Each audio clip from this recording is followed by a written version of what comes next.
People are stupid. What's going on, everybody? Not you guys. I'm talking about a particular person, but that's all right. Someone I know pretty well. So that was a dig at me, wasn't it? Am I not allowed to talk right now? I hit the wrong button. So welcome back to Sith Council, everybody. Excited to have you.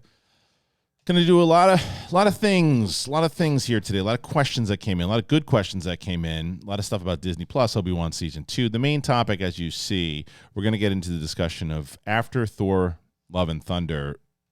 Should we be nervous about Taika's new movie, Star Wars movie, or should we be excited about it? I think Mike and I actually are going to be on the same page, and I think Steph might be on the other side of it, but we don't know. We're going to find out. Make sure, if you're brand new to the channel, that you subscribe, hit that button. We're over 50,000 now, and that's all because of you guys. We're going to keep building up the channel, and we're going to try to get to 70 by the end of the year. And with that, then we're going to start to try to put a live tour in place, with Sith Council being part of that tour. Big thing, stand-up comedy, the whole nine. So we need you guys to help us out. Podcasts, Apple Podcasts, Spotify, anywhere podcasts are found. Make sure that you go ahead and go check us out over there, please. And thank you. All right, let's get into it. Sith Council, big thing. It's me, it's Mike, it's Steph. Let's do it. I can feel your anger. It gives you focus, makes you stronger.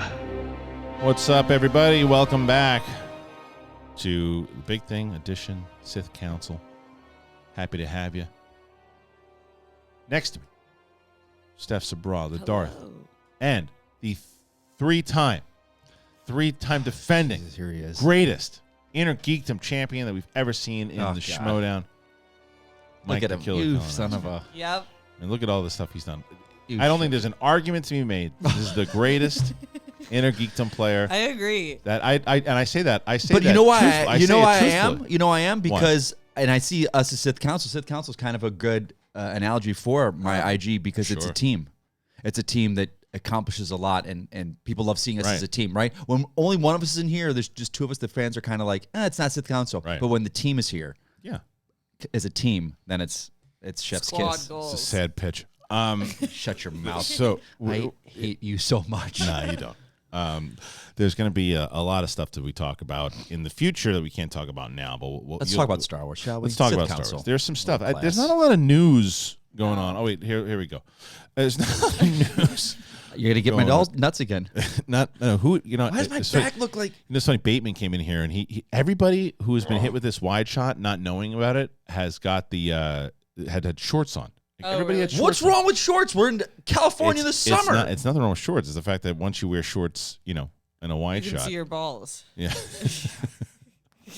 Come on, it's a kid's show. So anyway, Steph loves them. is there anything that's the shorts? Yeah. I love the khaki shorts. What's wrong with khaki shorts? All right, listen to me. They You look get fun of my great khaki on- no. shorts? Say it, Steph. Say your line. Oh no, is there a line? Yeah. Like, sometimes you suck. That's your thing. No. That's your line. That's the catchphrase of this show. Sometimes you suck. You're lucky this is a PG show, You're bro. great. You're lucky this is a PG. my- A one of my PG show as favorites. he tucks his balls in and shows Yeah. it to the wide You're shot. lucky this is a PG show. Okay, listen. Steps a bra. Stop this. We We have such a good compliment before this show today too, and I take it back. a lot of the stuff going on in the news. There's, I mean, a lot. It's we're gearing up towards Andor, which is the Oh, main the thing. Star Wars news. I thought you meant like real news. I was like, oh yeah. Andor. We're gearing up towards that show. So that's the majority of stuff that's coming out. There's this fan edit of the Obi Wan thing that I sent you guys. Did you guys watch it? Well, I was going to. Smith sent you his. Well, no, I was driving to Thor Oh, okay. when I sent this. So I started Okay. watching it in the car. I was like, it's going to come down by the Yeah, time I'm yeah, out of yeah, here. yeah. But then by the time I came out, Still there. that Variety picked it up. Yeah. And then everyone. Smets. Everyone picked it up. Well, Smets has one also. Smets has a He's fan- an editor at Yes, people don't know he's so an editor. That's his job. And he wrote me. He's like, before you watch that other one, watch mine. and I'm like, I already started watching the other one. I got to cover it. Smets. And there's a lot. And Kevin's a brilliant editor. Yeah, he is. And I loved a lot of the stuff that Kevin's cut did, but there's a lot of stuff that Kevin's edit had in there that I didn't like. that I still don't like Because he's a It's good not- guy and he doesn't want to get rid of the people's hard work. You know, but he added something I thought that was great. Both cuts put in the original music, and I actually thought his cut did it better. Where when Obi-Wan saves Leia, the way that they put the Force theme in, they both use the Force theme, but I thought Kevin's cut did it better. I thought that the other cut did the stuff with Reva really well. They just they portray her as just this badass Inquisitor who just decapitates the Jedi, the Safi brother Jedi in the beginning. And what I also liked about that, and again, sorry Kevin, preferably over that Kevin's cut, is that in this cut, Obi-Wan, they set him up of what he's been doing on Tatooine, and then he's in the desert and runs across the Jedi first. And the Jedi's like, "Hey, I recognize you in town." Yeah.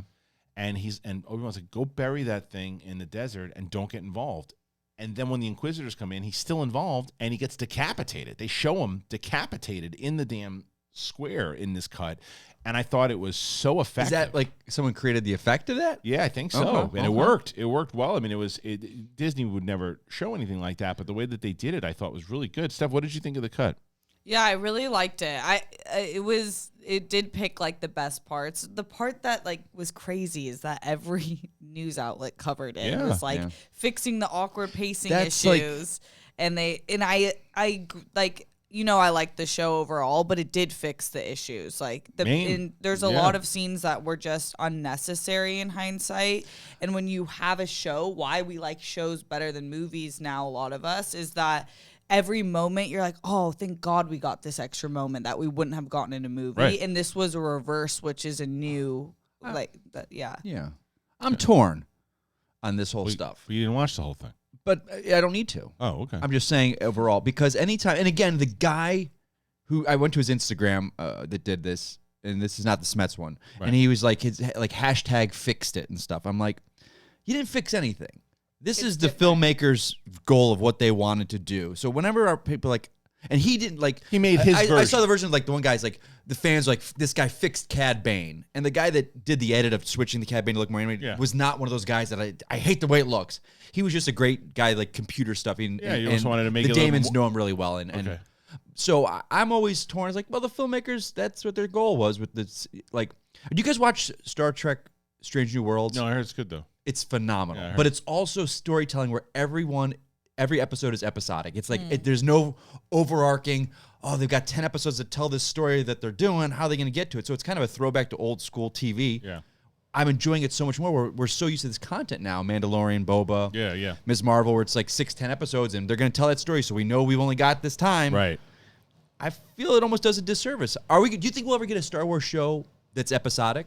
That's not just, this is a mini thing, and it's going to tell us. Andor we know is, I mean, I guess it's still kind of mini-series-ish because it's, Mandalorian is. Because Mandalorian is they haven't announced an ending. So Mandalorian Good point. Now, yeah. So, but you're right. Well, the first one was like finding Grogu and putting Grogu there. But it's still you don't know where it's going to go. But people are upset with the filler episodes, and those filler episodes are episodic TV. We're just I don't love that.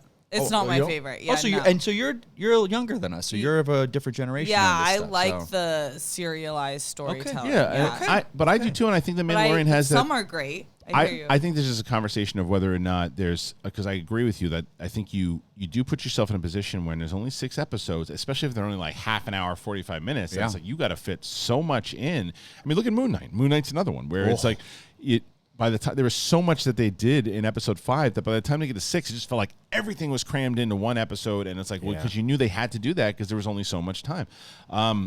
So I do think that and there's another question that comes in later about the Obi Wan series, about 1 series, 2 series, but I thought that, and I also agree with your point that the people shouldn't say I fixed it, I did this. I made my version of the things that I thought would work, and whether or not you think that they, fix certain things, I do. I think that the scene with Leia running through the woods is significantly Benny Hill, we can talk about it in a second. Hold on, but is significantly better in both cuts, in both Kevin's cut and this cut. And I like this guy's cut because what happens is, and Flea is not just some goofy moron in the whole time. He's pretty menacing. He's against the tree, and she comes up to him. She's like, what's going on? He puts the case over her head. That's it. Yeah. There's none of this. that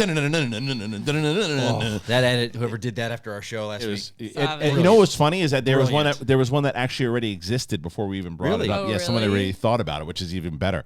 But it just shows you how silly that scene is. Like, but everyone picked up on that scene. So both cuts, both Kevin's cut and this guy's cut, did the same thing. They picked up on that. They put the Force music. Kevin did something different than this guy did, which I thought was interesting, was when Obi-Wan uses the Force to save Leia. Yeah. That's what wakes up Anakin. Like okay. it's you see that's when he snaps out of it and goes. Kevin did that. Kevin did that, and it's like that's what snaps him out of the trance and going. Oh, that's where he is. He's around, which I thought was interesting as well. But like it's 2.5 hours. They cut out a bunch of the crap. They both have Reva eaten it at the end, which I think a lot of people agree with anyway. Not because they don't like the character, not because that's a better story. It was too much open ended. Yeah, and they got rid of that. They got rid of all the Luke, Owen, and Beru stuff. Oh, I like that.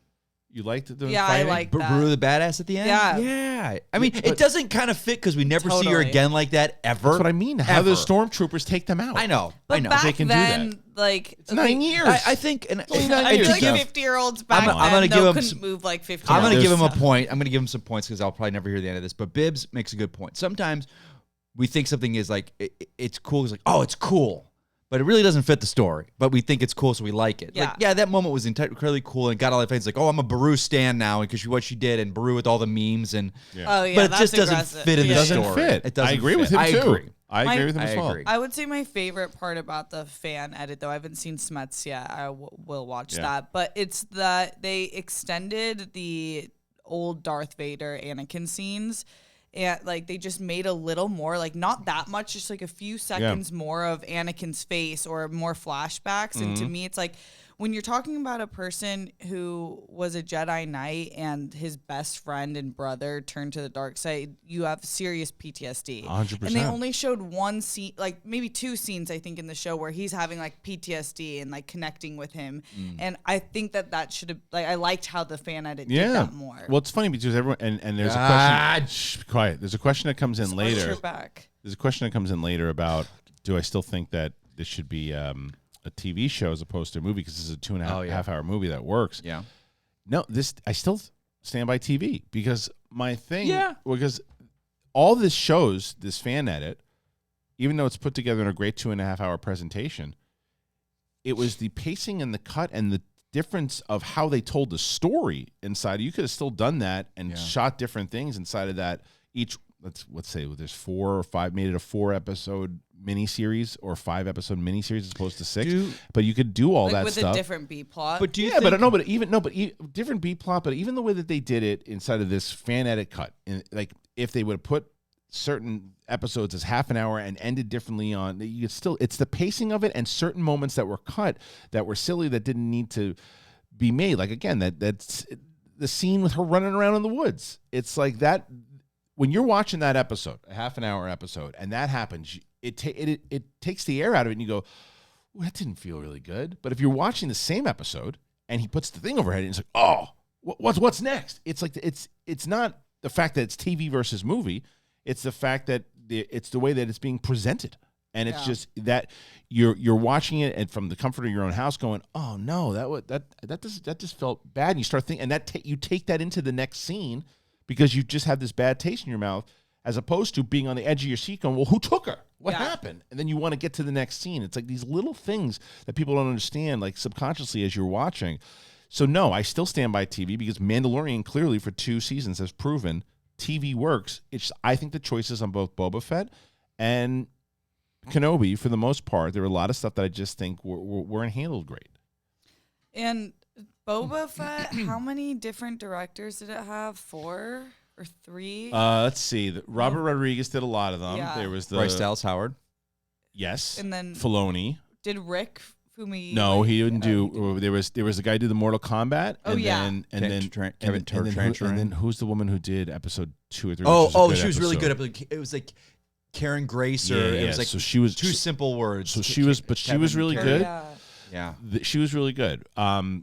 But I think that, that was just the series again. I think Boba Fett fell into the same problem as like Solo did, the movie. It's just that problem. That there's just a lot of the stuff that was told inside of it. Well, Boba Fett is a little bit of a different thing too, because Boba Fett is Din Djarin pretty much took the essence of Boba Fett. Yeah. He just everything that we thought Boba Fett was. Yeah. He just took that. Yeah. So it's like it's hard for them. They have to shift and try to do something else. And I just don't think that story necessarily what they did with him resonated with everybody. But that's why we've all said it. The episodes of The Mandalorian inside of Boba Fett, some of the best Star Wars storytelling that we've gotten so far. So TV still works very much so. And guess what? If Andor crushes and people love Andor, then they're going to go, okay, TV's working. Are people, so you think people are, because of Obi-Wan, are like, oh, I don't know if this streaming Oh, yeah. I've works. seen it. I see it all the time. Really? People are like, oh, see, do you still think TVs are better than movie? Yes. 100%. I just don't think that we've got, I think that there, and I love Deborah Chow, and I think that what this fan edit does prove is that there were certain choices made that they showed in this series that weren't great. However, there's a lot of stuff that they shot that was fantastic, and that fan edit shows that. Most of it. Like, if you look at, I think the runtime of all the episodes are like 3 hours and 30 minutes, so cut down an hour. Like, You mean the fan edits? No, of all the episodes combined. So they cut an hour out of the show. They cut an hour out of the show. They cut about an hour of fat. It's really only 3.5 hours, huh? Yeah. Something like that's what I mean. So they cut about an hour out of fat, and what they both fan edits did. No one's saying that what's the composer's name? The woman who does Loki. I have it up, actually. No one's saying that she's not a good composer. She's a great composer. She's a really good composer, and Natalie Holt. Natalie Holt, really good composer. But what both fan edits showed is that there should have been a blend. The one thing that I thought Kevin Smetz's cut was better at was integrating the OT music and the prequel music. Did it a little bit more smoother, I thought, than this other cut. The other cut, they throw like Clone Wars music in there, and it's just jarring at one point. But I agree. But they both use great music for the end battle that just brings you back into it, and they don't use it in the actual series until the very end, and it's like a little too late. I think the music, especially because Mando is his own thing, so we didn't need. There's no reason. Songs we could bring in, but these Obi-Wan, Luke. Luke, Leia, also, Beru, Owen. They use Luke a little bit when he shows up, but so you've got tons of characters from the original trilogy. You do need that music because it's especially Obi-Wan. Yeah, especially Obi-Wan. Like you look at the impact of that scene when he saves Leia, and that the classic Star Wars theme, the Force theme, plays out. It's more effective and it's more emotional. And I think that that's the stuff that people don't understand. That's why this silly thing of TV's not working. It's just it looks cheap. No, the scene that looked cheap again was when they used it. Like that just shows. Yeah. If you're watching those dailies or whatever, and you see the wood scene and how let's cut it out. Yeah. Let's just cut it out because it looks cheap. Put the thing over her head and cut right to it. Oh, okay. The audience can be deceived with cuts and music. And still go, oh, that's phenomenal, because no one's talking about this with Mandalorian. Sometimes they go, sometimes the volume shows up, but the story's so that's sometimes you can't tell that in that volume in the Mandalorian. No, it's because of Mandalorian, and sometimes, but I'm saying sometimes you hear, but it's rare. Yeah, but it's because the story is so you're so invested in it, and you're liking the choices, and the music is working, that you're more forgiving of little certain things, and the cuts have been better. Boba Fett and Obi-Wan had significant problems of certain elements that weren't just coming from people who are hateful. Yeah. It's coming from people that are legitimately watching it going, I don't like that. Yeah. And I think that both fan edits show that with cuts, you could have avoided all of it. With keeping the same story. Yeah. Keeping the same story. Yeah. But then you don't have 6 episodes. You got. But they could, But you could have added more to it. Yeah, you could have added more to it. But then you're like, at what point though you're adding it? You're like, oh no, we're just adding to add now. Yeah, I know. It's certainly not easy. I know the other thing. What I will say is with all this dialogue. Hey, look at me. Dialogue. 100% dialogue. Just add dialogue. Just add dialogue, because there was so many. Like there were a few conversations inside of that show. I wanted so much more. Right, but you look at a conversation that was so effective when Kenobi was with Leia on the planet. Yes. And he talks about his brother. Yeah. And he talks about how he was taken and stuff that you'd never seen from Kenobi before. And it was a great piece of dialogue. It talks about Leia's mom and all this stuff. That there was a few moments like that throughout the series, but they were few and far between. Yeah. Like you're saying, more of that could have elevated the show even more so. So yeah, because you have an actor like Ewan McGregor. It's like if he can say anything and you'd listen. But nowadays it's like you're hiring script writers who aren't George Lucas. Like these are people who write dialogue. So we can go away from this idea that Star Wars can't do dialogue. You're getting writers who can do dialogue. And then to your point with the music, it's like when you're making a show, or like as like creators, it's like you want to use like any benefit you can, or like anything to like create the vibe that you want to have. And with music, it's like this unconscious or subconscious emotion that it just creates more leeway for them. Like if you tapped into that, like people wouldn't even notice that it would elevate their viewing experience, but they would. Yeah, I agree. Okay. All right, we'll switch over, though, to the fan edit is available. And what I will say is that the guy did say inside of his fan edit that he respected the work. Yeah, he did. He wasn't like, this is what I made this so much This better. is my version No, of what no, it no. should be. He was very respectful. And he actually told everybody, go and subscribe to Disney Plus and support them and do all that. But I think that it's gotten a lot of attention for good reason. And nothing never taken down. It's up everywhere. Well, it's like, how can you take it down though? When it's like, because it's not on YouTube. You're not it's like, monetizing it. You're not monetizing it. So, and it's his version. You really legally you can't. No, because it's the old saying: a film, TV show is made 3 times: when it's written, when it's shot, and when it's edited. And that's how it is. Yeah. Right. All right. Let's move on though. Now, Thor Love and Thunder. It is a divisive movie also. I think Mike and I are on the same page with the... Did you hate it? No. Oh, yeah. I didn't hate it at all. Right, okay, same. Same page. I didn't hate it. I just thought it was goofy. Really goofy. It's fun watching these movies, because I can say this now, because it's out there, is the fact that I don't have to pay attention to them anymore. I don't have to sit there and go, well, that ship's name, I'm going to have to remember that. Oh, okay. Shannon leans over to me, and at the same time we say the same things, like, you don't have to remember that name of that ship anymore. That's the Aegis funny. was the name of their ship, the Aegis. Right. So I don't have to, that's when I watch IG movies, but how I'm like, what's that? So I don't have to do that anymore. But I didn't hate it. Right. I knew going in it was Taika being given more leeway. But can we talk about this now? What we had heard at Star Wars Celebration? And which was? Who are you texting? Look at him. I have to. Does he give me crap when he talks to him? But that's why I didn't have the camera on me, so no one knew. Okay. When the camera's on you, that's when you do it. Steph, why do you hate me so much today? All right, let me talk. Because I was right? That's why. You hate Because here's the difference, Mike. Because this is you in the middle of a conversation. Go ahead and talk. Okay, so we're talking about Obi. Oh, you're so full of.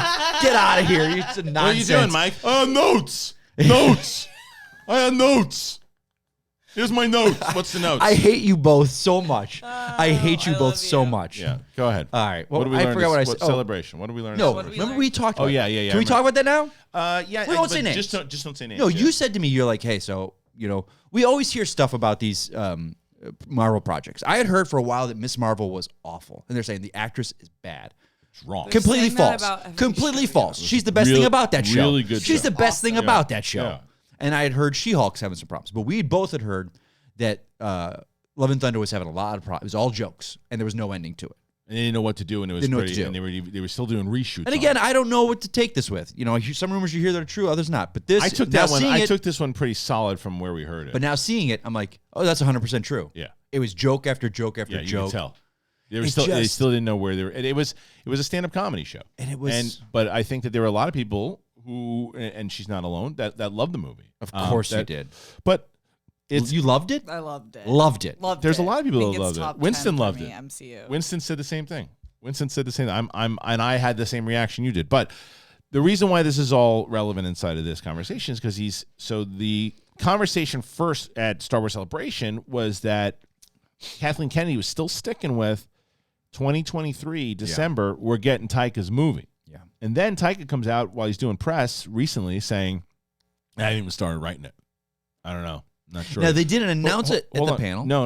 And then hold on. So it's like 2023. He's like, I don't know. I haven't started writing it. Now there's another report that they're going to start shooting in the beginning of 2023. Nobody knows what the hell this movie is. Now I will say this, and I'll throw it to you guys. I love Taika Waititi. I think he is hilarious. I think his Mandalorian stuff is great. I have changed my tune with him directing Star Wars. I don't think it's a good idea anymore. Not if he's writing it. If he's writing it, no, I think that when he's directing it, because what he did well, really well, one of the best episodes of Mandalorian, Filoni, Favreau, whoever it is, wrote the script. They give it to him. He adds, obviously, the 2 stormtroopers up top have that goofy kind of Taika feel, but then it kicks in a gear, and by the end of it, you're in this emotional state of he just directed the hell out of that episode. Thor Ragnarok, which I actually really love, he didn't write it, and he directed it, added his story, added his flavor to it, added his stuff to it, didn't write the whole script. When he's writing a Taika Waititi movie, I don't want to see a Taika Waititi Star Wars movie. I want to see a Star Wars movie directed by Taika Waititi. That's my. He didn't write any of the Mandalorian episodes he did? I don't believe so. I mean, I'm not telling you he didn't collaborate, and he didn't clearly that Stormtrooper bit was all Taika. That's straight up Taika. But I think the majority of it was stuff that he collaborated with. I think a straight up Taika Waititi comedy, I'm not interested in seeing it in Star Wars. I didn't like the stuff in Last Jedi with "Hey, your mom's on the phone," all that stuff, and I think you're going to get that, and that's going to drive me nuts. I think it's going to drive a lot of other people nuts. But there's other people who might love that. Personally, I don't necessarily want to see a Taika Waititi written Star Wars movie anymore. Not if we're going to get something like what we got with Thor: Love and Thunder. I think that I hear it, but I also really trust him. Like, I really think that he has the ability to understand different properties. I don't think he would approach Marvel the same way he would Star Wars. I definitely don't think he would approach anything the way he approaches Thor as a character. I hope you're right. I think Thor has just become the joke, so he was like, let's go all in on that. But he has never done anything without jokes. Now, I'm not telling you that his movies don't work, because they do. I liked Jojo Rabbit. Great movie. Ragnarok, great movie. A lot of his movies, great movies. But he's just a natural. You ever have a conversation with the guy? We had the pleasure when he came into Collider a few times. He's hilarious. Yeah. He's a great dude. He's a hilarious dude, but I don't think he can help himself with comedy. I think he likes to bring in laughter and stuff inside of it. And I don't think that Star Wars, and this is what people commonly with me are mistaken with, that I don't want humor in Star Wars.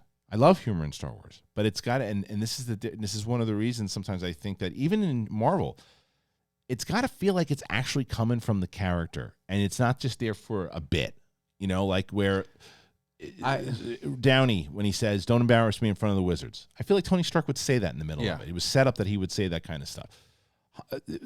Din going to set a Jawa on fire because he's getting frustrated with him. I feel like that's something that would happen. When they start cracking jokes in the middle of a serious situation and someone's dying, and they go, "Well, you know what? Your arm might go to Valhalla, but you're my buddy. I don't care if you're dying. I'm more concerned about," and it's like that's the kind of stuff that makes me nervous. Yeah, it's interesting because Ragnarok was 2017.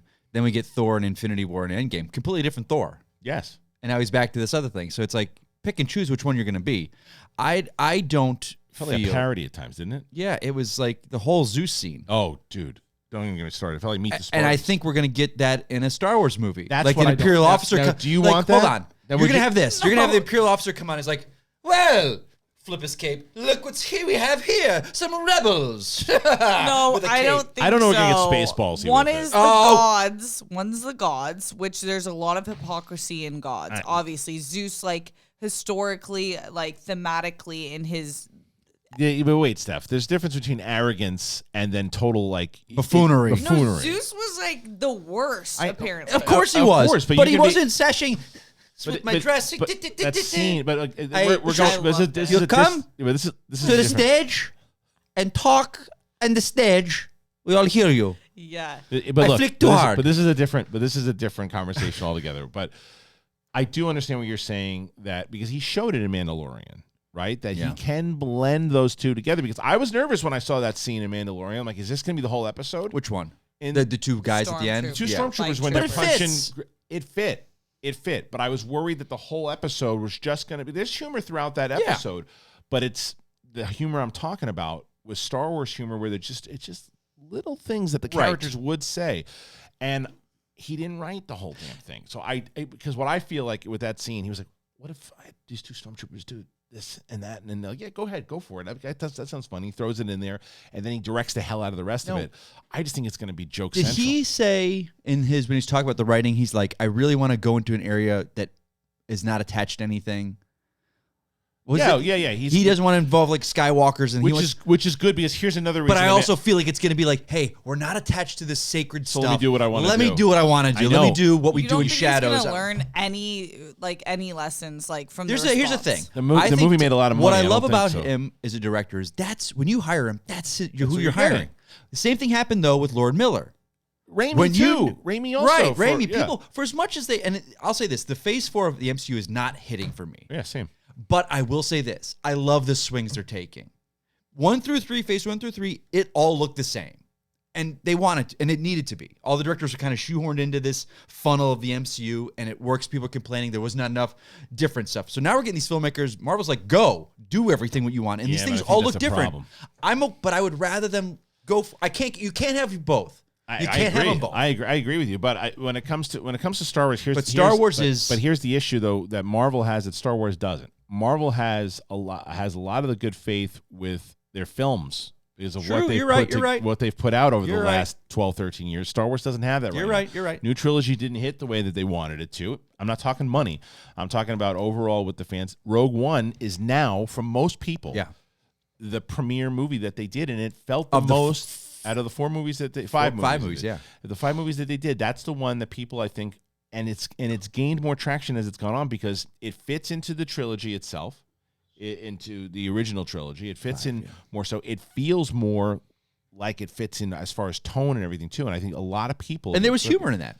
There was humor in that. K2SO, perfect example. Perfect humor for that. I think that's all Star Wars fans want, though, is a little bit of humor. Yes. I think, honestly, if we look at Star Wars as a whole, the only movie that is not, there's probably 2. The original trilogy is pretty protected, but I would say Empire Strikes Back is well known as the greatest piece of Star Wars that's come out. To most people. To most people. And it's the most serious piece of Star Wars that we've gotten. And I think, like, that's what's missing for a lot of people. I don't mind it, but I think for a majority of Star Wars fans, I obviously love the serious stuff too. I think that's why Rogue One is arguably more serious than any of the other stuff we've seen as a whole as a movie. Well, and so they should go with that. I think they should go with that tone, and this is the thing that I think, and it feels like this always happens to Lucasfilm. But it does. Think about this. I'm listening. Whether it's Trevorrow, what was that movie that he did right before they canned him? Oh, Henry something? Yes, regarding Henry. Book of Henry. Not regarding Book of Henry. Regarding Henry's Harrison Ford. He's gets hit in the head. He's like, oh. Do you know who wrote that movie? J.J. Abrams. Really? Yeah, it was the first thing that he did. But anyway. Holy crap. So anyway, so Book of Henry. Book of Henry. That movie comes out. I'm not saying that this is why they canned him, but it just seems like this happens a lot, right? It does. So it comes out, they can him. Patty Jenkins has Wonder Woman 2, which you loved, but a lot of people didn't. And again, I get why people don't like it. And then she leaves the project. And I'm not saying at all that this is that it's connected. I'm just saying it usually happens, right? But Game of Thrones doesn't have the response that everyone thought it was going to have, and it's this divisive thing back and forth. And then Benioff and Weiss are gone. Yeah, right.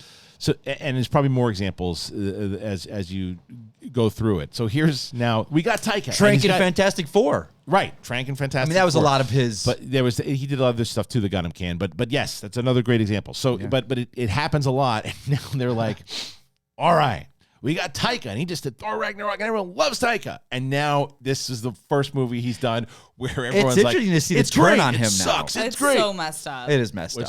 The turn of fan on him. It's crazy. They love you when they love you. They do. And they hate you when they hate you. Man. You know how it goes. I've never seen it happen in real time like I've done with him. Oh, well, it's because dude. he was so, everyone was obsessed with him. Don't forget how much people loved Rian Johnson before Rian Johnson did Last Jedi. Yeah. But he's back at it again, though. Yeah, but Knives Out got him back. Yeah, of course. Well, yes, but not with Star Wars fans. No, with Star Wars fans. He's Rian person Johnson, non grata. Star Wars fans. As much as I tell you I don't like The Last Jedi, Rian Johnson is a great director. And this is the thing I said, and I have a podcast coming out with Josh Horowitz very soon that we did for Big Thing. And we talked about this, and I stand by this, and I don't care who the hell gives me crap for it. Rian Johnson, if they said, because this is the similar thing that I just talked about with Taika, if they said, all right, we're doing episode 2 of Mandalorian season 4 or season 3. No, 4, right? It's 3. Season 3. And we want Rian Johnson to direct. Yeah. Now, the majority of fans are going to go, oh, my God, what are you doing? Did you ever see Ozymandias from Breaking Bad? It's one of the best episodes of television ever. And he directed it. Yeah. He's directed tons of television, and it's a different script. I would be all for it. So it goes into the same Taika conversation. I don't know. I don't know what they're going to do. I don't know if he's going to decide to back off of it. I don't know if Lucasfilm is going to find another way. Because if Taika leaves also, they're like, oh, creative differences or this or that. His schedule. Messy. His schedule. It's like, this is why stop announcing stuff until it is ready to shoot, unless it starts and still it's shooting. Well, that was the thing at Star Celebration. Oh, they didn't announce it. And then, like, on the carpet, they're like, no, he's going forward. It's like, so you didn't do it on the panel, but you still announced something. Why? Because they're still, since 2012 or whatever, they started announcing these movies. Yeah. They still have not learned their lesson, it seems, when it comes to who's the director of the moment. Right. Give the director of the moment the movie, whether it's Patty Jenkins, too, who I love, but still, Taika Waititi, who, again, I'm a massive fan. I don't care if it's a slip-up or not. The man didn't know that Natalie Portman was in the prequels. Now, hold on. Does he mess it? Because I've saw some stuff, too, with him, with his cast members, and, like, is he doing it as a joke? Is he in on it? It didn't seem like it. It didn't seem like it. And so, and I hope that people, and I'm hoping inside of the comments that people could go, no, it was a joke, or here's an actual link. Right. What I saw was he was joking around, has a great relationship with everyone. There's no one who doesn't like Taika Waititi who works with him. He's one of those guys. And he's having a conversation with her, and he's like, oh, yeah. She's like, what are you working on next? And he's like, I'm working on the Star Wars thing next. He's like, and thinking about, oh, you liked working with her. He's like, would you ever want to be in a Star Wars movie? She's like, I was in 3 of them. And he's like, oh, I forgot about those movies. It's like, it does show that it doesn't connect at all. Right. Because he's not even thinking about those movies. Thinking about those movies. But how do you not know that he was of the age when those hit massive. But still, it's like, they were massive at the time. But he was what? What's he in his 40s? Yeah, he was in his 20s when he so they hit he knew, for him. He knew when it was out. But that's what I'm saying though, is that the issue is not necessarily Taika Waititi. It is, we get into these conversations all the time. Do people have to be massive fans of Star Wars in order to direct movies? No. But they should, once they get the job, bury themselves into it. Look at the showrunner of The Acolyte, who I believe that she was a big fan, but you listen to her now, what she's talking about with diving deep into all the books. Look at Bryce Dallas Howard. Bryce Dallas Howard grew up on it too, but I'm talking about somebody like, look, Tony Gilroy is an example. Tony Gilroy is not a massive Star Wars fan. Right. But he dove deep into it once he started getting into it. And because you know the fans will eat you alive if you don't. I know. But people don't eat, like, I love the prequels. Most people don't. Why would he use that as Bible study? But you should know that she played the mother of Luke character. Totally, but she also is arguably, I know this is like super rational. Oh, here it comes. She's arguably a completely different actress. It doesn't matter, though. Yeah, I get what you're saying. Do you know what I mean? Yeah, she's not the same. You were rude to me at the beginning of this episode, not helping me out, but I'm going to back you on this one. See, that's what I do. Well, you know what? I'm minding my business. You know how I do. I'm gonna back you. You know how I do. You know how I do. I'm gonna back you guys up and give you a little help for some energy. Get Athletic Greens. Steph, I hear good things about you. I hear that you are addicted to Athletic Greens. I love Athletic Greens. Put that right in my H2O. It's so funny. Yeah. Birthday girl Roxy Stryer told me last week that Steph will not shut up about Athletic Greens, and it gives you that boost of energy. It's amazing. It's incredible. I love it. I have been drinking it a lot. I put it in just the other day. I was going to a screening. I needed that boost, and I got myself some Athletic Greens. What I really love is all of the testimonies I'm getting from the audience now who's been trying it out, because they're like, oh, we wanted to help out the show and wanted to check it out. It sounded good. And now they are loving Athletic Greens. So make sure you get it. I use it all the time, every day. I started taking it because I wanted to get more energy and optimize the immune system and all that. And I've never been a big pills and vitamins person. This is easy. I put it in a water bottle. I shake it up. Done. One delicious scoop of Athletic Greens, 75 high-quality vitamins, minerals, whole food source superfoods, probiotics, all of it. It helps start your day right. I dig it because it's just easy. I can put it in a water bottle, I shake it up, and I was expecting the first time I saw it like a grass taste. Not a grass taste. It is fruity. Do you like the taste, Steph? Yes, it's like surprisingly great and it not intense. It looks like it's going to be grass. Yeah, yeah. I'm like, wow, this is bright green, which is my favorite but color. It's good. It's good. So have you tried it yet, Mike? I've not. Here. I keep wanting one. There you go. Take that with you. Can I take this one with me too? There's 2 of them in front You of can me. take 2. Yeah, go ahead and take it. So it contains less than 1 gram of sugar and has no nasty chemicals, no artificial anything, and it still tastes great. It supports better mental clarity and alertness. It costs you less than $3 a day, and you invest in your health, and it's cheaper than your cold brew habit. Athletic Greens has over 7,000 5-star reviews, and it is recommended by professional athletes. Right now, it is time to reclaim your health, arm your immune system with convenient daily nutrition. It's just 1 scoop of water every day. That's it. No need for a million different pills and supplements to look out for your health. And to make it easier, Athletic Greens, it will give you free 1-year supply of immune-supporting vitamin D and 5 free travel packs with your first purchase. All you have to do is visit athleticgreens.com/bigthing. Again, that is athleticgreens.com/bigthing. Take ownership over your health and pick up that ultimate daily nutritional insurance. So make sure you're doing that because people are asking, and the support that I've seen and the really overwhelming for SCHMOEDOWN coming to an end, and people are like, well, what can we do? What are you doing next? Making a full push on this channel, man, and everything we're doing on this channel. And people ask how you can support. If you're able to, you check out Athletic Greens, get yourself some Athletic Greens. Let me know what you think about it. I'm going to send that to the sponsor.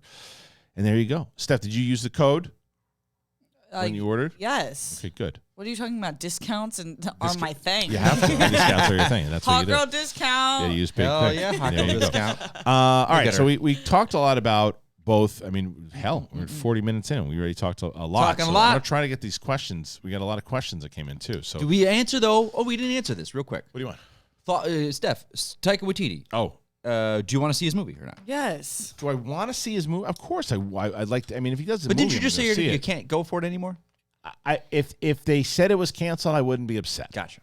Is what I'm saying. Okay, let's do this. Over under on it being canceled. Well, over under, or you want to say percentage? Percentage. Okay. Let's say percent. Same thing, but okay. No, it's not. But percentage, I would say percentage is. I think it's got a good shot that it gets made. So I'm going to say about 35% that it gets canceled. Okay. Steph. Over now, you can go over under. Over under 35%. Okay. Under. And I want to make a statement. So in a few years when the movie's made, I think this is going to be a very great Star Wars I hope movie. you're right because they can't afford it Put not it- to be. They can't. No. That's So the that's problem. the thing. That's I the big think it's thing. It's going to be Go the to first work. film out after what they went through. That's He's why- going to go to work. That's why I'm saying, like, because if they're announcing this one as the one, this is the one that comes out, and he's got all of this this not backlash, but a divisive fan base with Thor right now, and then they do it again with another Star Wars movie after Obi-Wan doesn't hit the way that they wanted it to, Because and this that's the first movie this out. split Oh, brutal. people.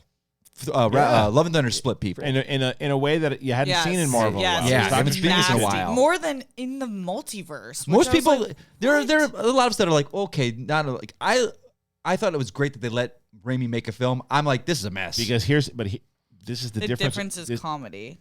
Yes, there's a lot of comedy in multiverse, Yeah. but the difference is subjective, and at least it's trying. It has a better balance of it's sloppy, but it has a better balance of the emotional and the humor. Yeah, together, where you don't really start to get into emotional moments. There's a few kind of sprinkled in there in the beginning of the movie, but like 45 minutes before you really start to build like off of that. the gore stuff, and I heard this like Yeah, it and starts with now. that, so. Now thinking about it, he was like, he's the best villain in the MCU. Who said that? Taika.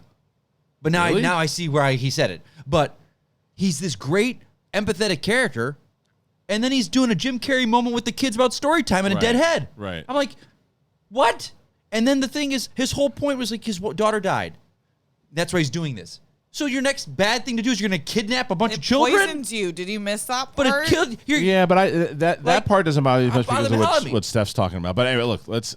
So turned into Jim Carrey. So you think it's going to get canceled? I think 55% it's canceled. Wow. 45% it goes. You have some more so than. not. I'm They going. can't afford I'm- the PR. Right I'm now. No, going no. off of- See, that's where I will push back a little bit Yeah. too.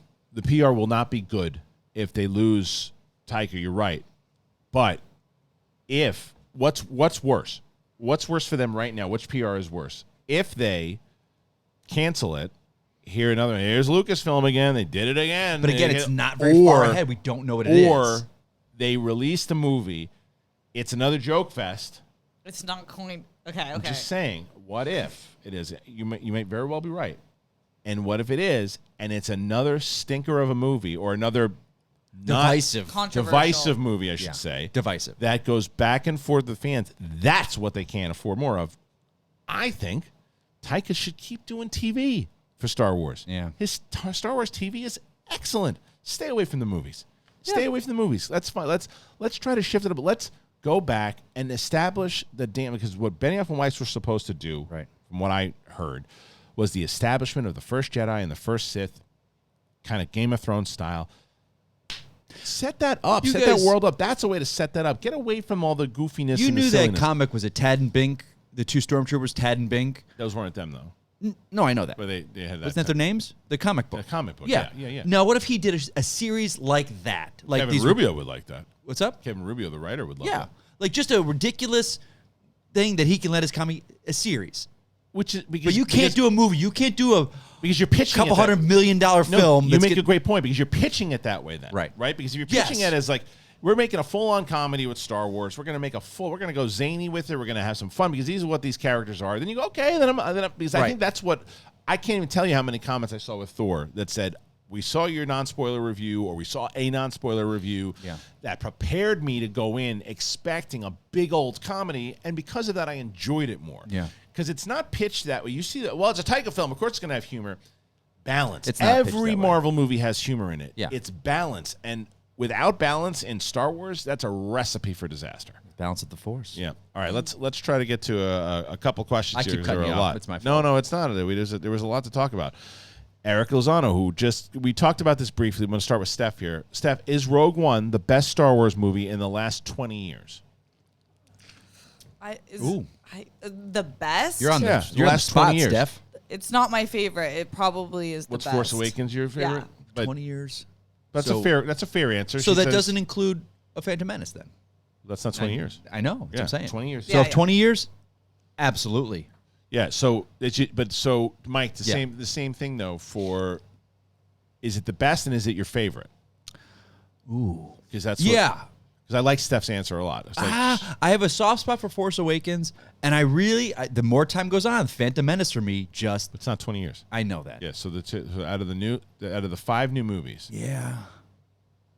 Well, no, you got to include Revenge of the Sith and Attack of the Clones because those are within 20 years. Yeah, they are. 2002. That's what I'm saying. That's why I said the Phantom Menace doesn't include. What was the other one? Clone Wars was. It was 2002, You're right. 2005. You're right. So it's 20 years. Yeah, 20 years ago. Can you believe that? Crazy. What the hell? Okay, so 2000. So yeah. So I know what he's saying. He means of the new era. I think let's cut out the prequels in general. Let's just say from. Oh, absolutely, it's my favorite of the 2006 on. Yeah. Then including the Clone Wars. No, yes, you are 2008.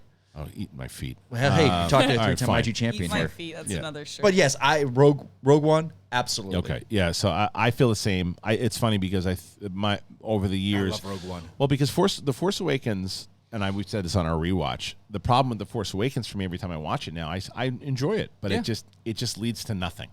And that's a story for another time. Yeah, it all leads to nothing. That's my issue with it when I watch it. It's just like I was like, it's all it is. It is. It's Star Wars. It's just that but one of the things I loved about it when I first saw it was where are we going with this? Yeah. We're set up. Oh, this character, this, and it was a matter of, that's what we got. They didn't know what they had, and so Rogue One. That's why I say Rogue One to me is by far my favorite Star Wars movie of the new era and the best because of what I said earlier. It feels connected to all of it. It feels connected. And that movie shouldn't have been as good as it was, considering all the problems that movie had. What they did with that film, and I noticed it when I was watching it, like that guy General Merrick, the Blue Squadron leader, he felt like he would be with Big Darklight and those guys, like just the attention to detail, the look of it. It felt like it was part of a film in the 70s. Right, and that's why I think that we got It just felt so Star Wars. I'm so curious now. I can't imagine telling myself 5 years ago that the Andor series was going to be something that I was looking forward to as much as I am. I know you even up to 6 months ago. Yeah, you were like, I don't know. I was just like, we'll see what we got. But like after that trailer, it's like wait, like you were just talking about the detail to it, the way it plays out. I wonder this one doesn't need to rely on music that much. No, it because doesn't. it doesn't have. But I'm curious if they'll use it at all. I'm wondering if they will throw in characters like Hera or Bail Organa or Obi-Wan for that. Bell needs to be in there. If Mon's in there, you would assume so. I would assume so, especially if Jimmy Smits just did. Yeah. They probably used him for both, which Smits is which back. would make sense. He's involved in it. So yeah, all right. So we all agree that it is the best one. Not necessarily all of our favorites, but it's the best one that has come out. it's up there. Yeah. Andy Dunn. Will there be another season of Obi Wan Kenobi? The question is, will there or should there? Here's the thing. I'll say this: before the film aired, before all 6 episodes had gone, I said, yeah, there's going to be one. Seeing the reception, I don't know. But dude, it was the most streamed show. I know. That's where I think Lucasfilm falls into a hole sometimes. They go, well, everybody, that's just one section that doesn't really like it. Let's put another one on. Everybody loved it. Everybody watched it. But we were watching it for the Vader and Obi-Wan rematch. Because those was easily no one, whether you liked it or disliked, you can't. The fights looked phenomenal. Yeah, they were great fights and all that. So you can't keep putting Vader in this thing. That's what I'm saying. Yeah, he cannot be in the next one. So what do you do? It's just another story of Obi-Wan on the planet? Doing side missions and stuff, and it's like just do another show. Right. Yeah. Someone had pitched this, like they set it up really well with Quinlan Voss, when he said, "Oh, Quinlan was here." Cast Jason Momoa as Quinlan Voss. Give him a Quinlan Voss series. Call it Voss. Whatever it is, right? Yeah. And Obi-Wan shows up to help him on like one episode, the way they did for the Mandalorian or Boba Fett, and do something like that. And you put Obi-Wan in 1 or 2. They finally find each other. He helps him do something, and then Ewan's gone. Okay. That to me works better because now you establish a new character, something a little more fresh, and you don't just build off of stuff. And it's like, but I think they get too nervous with unestablished characters. They need to stop doing that. They need to stop doing that. That's why I'm so excited about the Acolyte. Yeah. So excited with the Acolyte. I don't think they're going to do a season 2. And I don't think they had intentions of it either. You don't think they have intentions, but they've talked about it. I don't think they had intentions. Remember, because they said, nope, this is one and done. Yeah. And the closer we got, they're like, once they started seeing all the everyone's hype, around and everyone, Ewan wants to come back and we're all here. Let's all have a party. So you say no chance? No. I don't think it's going either. Look, I hope you're right, to be honest. Me too. I think there's enough stuff. I think there's enough stuff out there right now that we don't need it. Is that you and I both have said this. This had the potential to be the greatest thing of Star Wars since the original trilogy. And now it's out and we're like, when's Mando 3 coming out? Yeah, well, or Andor too. But that's also why I love TV. And I stick by this. I stick by that. Yeah. It's like for people who are saying, "Oh, it's too much, it's too much, it's too much." It's like, yeah, but I don't have to sit like another year. Like I don't think there's a stink on Obi-Wan. No, I don't. Not at all. There's a bit of a disappointment for me. Yeah. But I don't have to sit in that disappointment that much. I got Andor coming up in like a month and a half, and if that's not good, guess what? Well, then I've got Mandalorian. I'll say this, but you say now it's too soon or whatever. I think Star Wars has found a good balance because they don't have their films yet. I feel myself personally, I'm becoming disillusioned, not taken away with MCU.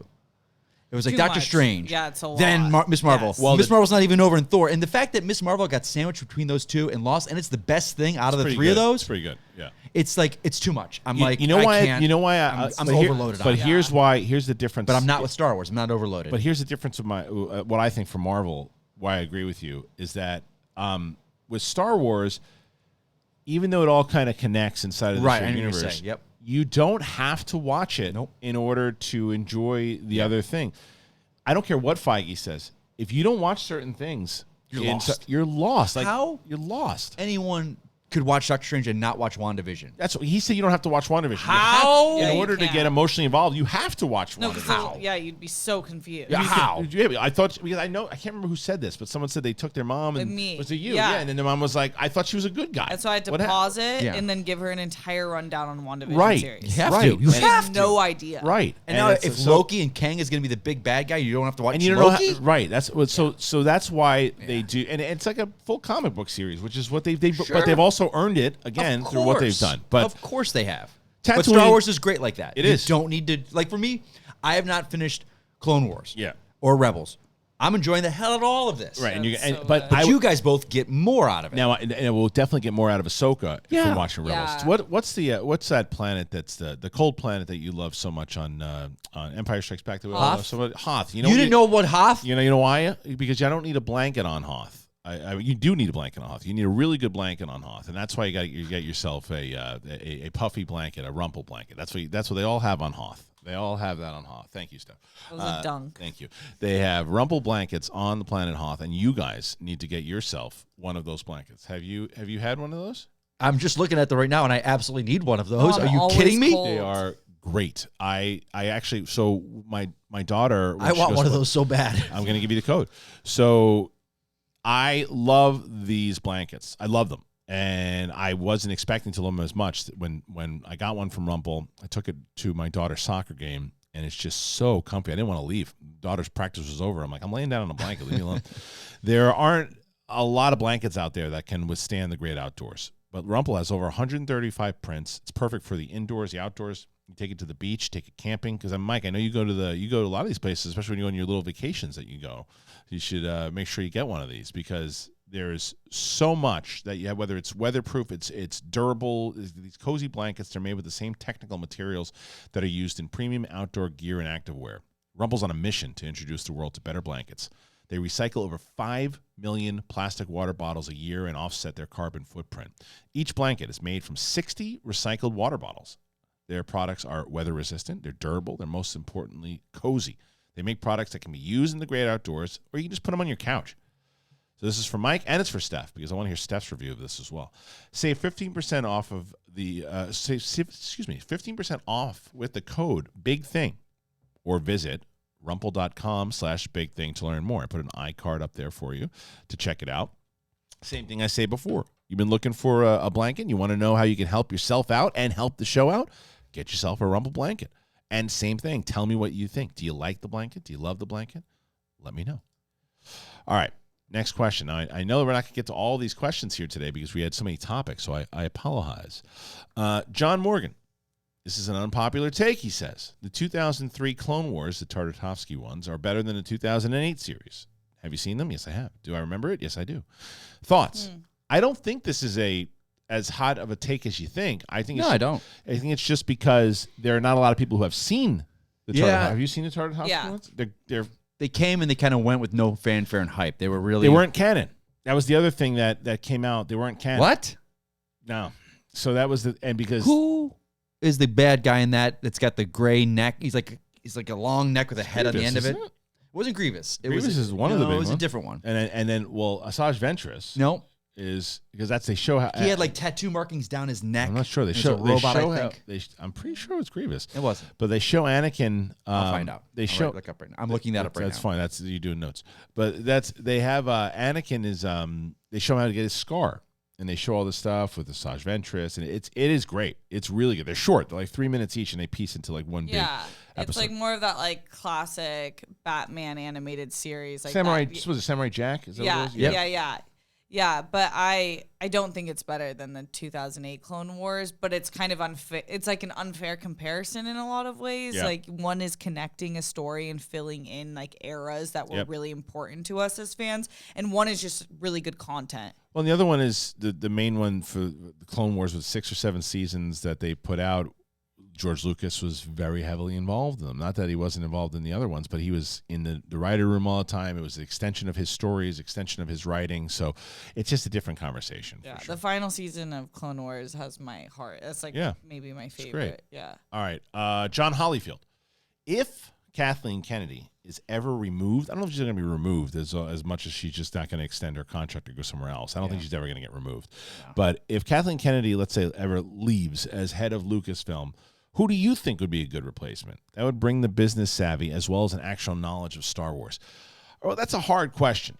And the reason why I say that is because there are executives out there that none of us know that might be massive Star Wars fans. Like I remember Kevin Smith talking to me about the Netflix guy that he was talking to with He-Man. It was just a He-Man overall, like just aficionado and knew like everything about it. And he's an executive, right?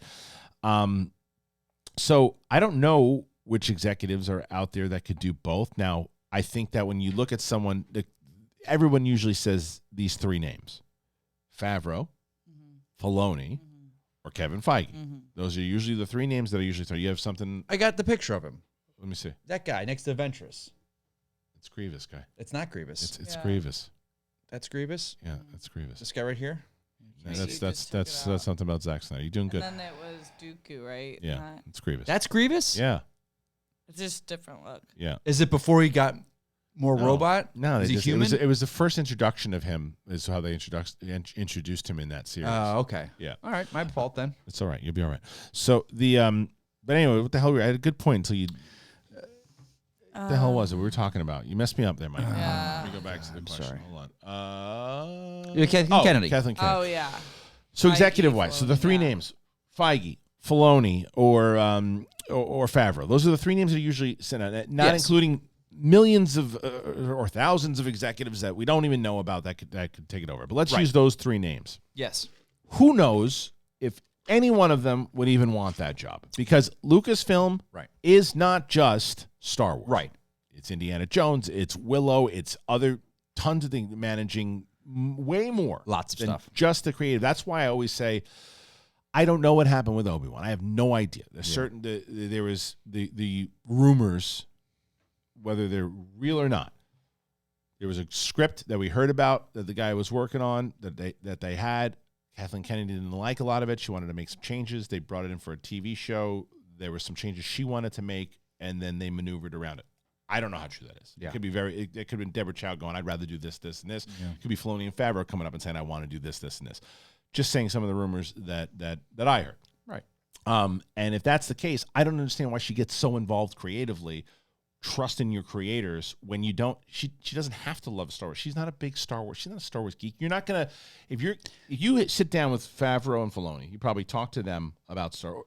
Bryce Dallas Howard, the three of them. You could talk to the three of them about Star Wars for probably hours upon hours. Yeah. How long do you think you can really dive deep talking Star Wars lore with Kathleen Kennedy? Yeah.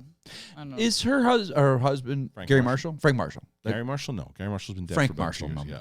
Yeah, Frank Marshall. That's her husband. Yes. He seems to me like she's Star Wars, he's Indiana Jones. He's always attached to Indy. Yeah. Well, that's where they came and even in Jurassic Park she was a producer on that as well. But but either way, the question is who would take over out of the three of those names if Filoni has any interest. I don't know what his executive chops are if he wants to even do his that. chops. I don't think he'd want to do it. I think he wants to still be kind of like the middle guy in Star Wars. He's a cowboy. He's like a he's lone a cowboy. He's like Lancelot. He He's got enough. He's like the knight that has that he's going to fight your battles for you. He knows you put him out on the battlefield, he's going to get the job done for you. Taking over as the king, I don't know if he wants it. I think Favreau could do it. I see Favreau doing it. I think Favreau could do it, but does Favreau want to look do at that? Favreau? Does Favreau want to Star Wars? Yeah. Lion King animated stuff, Marvel, and his own stuff. He knows how to move. Juggle stuff. That is just a major conversation of, do you want to do that? Is that your next phase of your career? You went from actor to producer to director to writer to writer, showrunner, like all these things that you did. Do you want to be these? Do you want to run Lucasfilm? I don't know if he'd want to do that. I don't know him at all, so I can't tell you whether or not he'd want to do it or not. Yeah. I don't know. I don't think Feige's the right choice. No. I know everybody because of what he's did with Marvel. I don't think Feige's the right choice. I don't think Feige's leaving Marvel for I think a it's while. a brand new executive or someone else, or Kathleen Kennedy's going to be there for at least, I think 2024 is when her contract ends, I think. I think Feige's getting himself into a position where he can't leave Marvel. Yeah. Those pieces are all connected in a way, and it's so massive at this point. He could leave whenever he wants. He could do Paulie. He could do Paulie from Goodfellas. F you, pay me. He could do whatever he wants. Yeah. I don't think they could let him do that. Go. Right. I don't think they could. Who are they going to give it? I don't think they could afford to. Like you always hear the stories like, oh, so and so showrunner came over and took over of one show and it bombs. Yeah. This guy's got 7 shows, 6 movies going on, and he's doing phenomenal with it. I know. And on top of that, he's a massive showman where he knows how to work the fans and everything. So I'm like, well, that's my point with him. He is a massive fan of this stuff. Yeah, and that's incredible. That's that. That guy does. I do think Star Wars eventually will need someone like that. I think they need someone in the head. I absolutely think that is a great executive that also a great executive / producer that really knows how. Like can come up with certain ideas with Star Wars that creatively that say what you will about it, and I'm the biggest fan of DC. DC needs someone like that too, and you can tell they're hitting with great shows. Yeah, they're making movies on good movies and great shows that are hitting well with the fans, but it's still not. Everyone's like, why? I just don't. It's what's going on over there. You just need someone, and Star Wars is going to get to that point. Yeah, you do. Yeah. You do. You need a. What are you doing?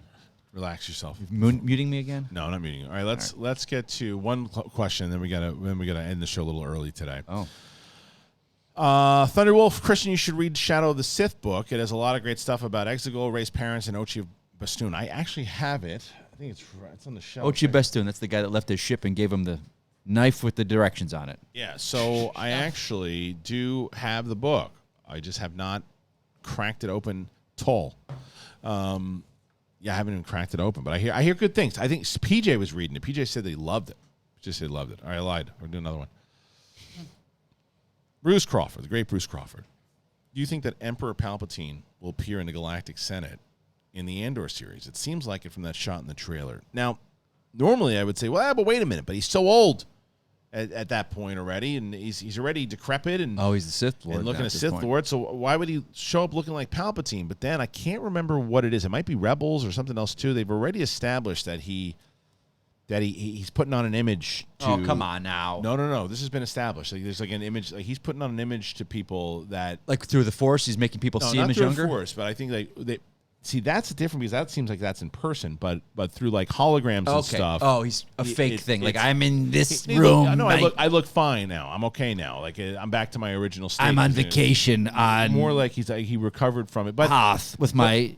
Yeah, but remember, blanket. Remember at the end of Revenge of the Sith, though, he does the whole speech. It left me the Force. Yeah, so that's you true. don't really need to do that. So I don't think that that's him unless it's a flashback scene. Unless he's blaming the Jedi for what he looks like. Look what they did to me. Well, no, he did that in Revenge of the Sith. But I'm saying, that shot there, even though that... Oh, they think that looks like a young Palpatine. That's what I'm saying. So the question is, if they were going to do... It looks like him from Phantom Menace. Yeah, so I don't know. If that is Palpatine, then it's a flashback scene. Yeah. That's what I would tell you. Last one. We did that already. Do I wish it was a movie? No, I think it should. Obi Wan should still be a TV show. Hampton Sipper, big fan of the show. My question is, what would have been your sequel trilogy story instead of what we got? Thank God bless. All right, we'll end with that one. So what would have been your... I think that I would have... I went back recently and watched an interview with George Lucas, and he said his original ideas was to have the big three have like one last adventure together, older. Would have definitely put them all on camera in the first movie. Would have definitely have them interact, doing their stuff. Have Luke having a full-on Jedi Academy, seeing what that's been showing. Like, I always thought it was fascinating to see the rebuilding of the Republic and all that, and not just do the same. Now there's an empire chasing after people, and it's like the empires. We saw that already. I think that it would, to see it thriving and to show, and what I loved so much about Bloodline, Claudia Gray's novel, was showing. Doesn't matter whether you think you're fighting on the right side or the bad side. Government can get corrupted on either side, and the government and the politics of what was happening inside of the old Republic. I would have liked to seen something like that. The stuff with the twins I thought was really good from the old Legends stuff. So probably something along those lines. What would you have chosen, Steph? I would love the big three back together, make Finn a Jedi properly. Oh, you would have still had Finn, though, yeah. Yeah, for sure. Yeah, I would have had John Boyega involved somewhere. Yeah, way more involved in the third movie, in the final movie, and maybe them to take down Kylo, like in the partnership.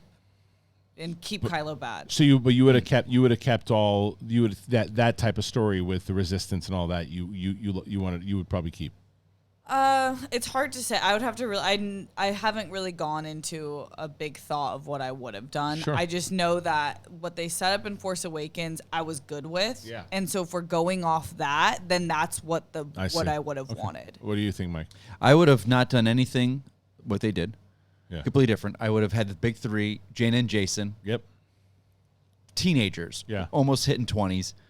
And Luke there's no empire. There's no Right. empire, So but there is a new bad guy that comes out, Sure. and they've got last new like, bad guy. we took care of the empire. Studying this is here. Studying the Sith religion from the side. And then it's much more less politics, less armies and stuff, and more just forces of nature villains. Like, and the Jedi have to come together. The Skywalker family has to take these last vestiges of the Sith on. You and I are on the same page on that one. All right, so no lightsabers, right? no lightsabers. That you need to because for the Skywalker saga, bro. Right. All right, You know who's not gonna have a lightsaber? Taika stuff. Yeah, Watch. We'll see. All right, listen, this is No, the show. lightsaber Thank you guys dildos. so much for What? joining us. As I mentioned before, please, Apple Podcasts, Spotify, anywhere podcasts are found.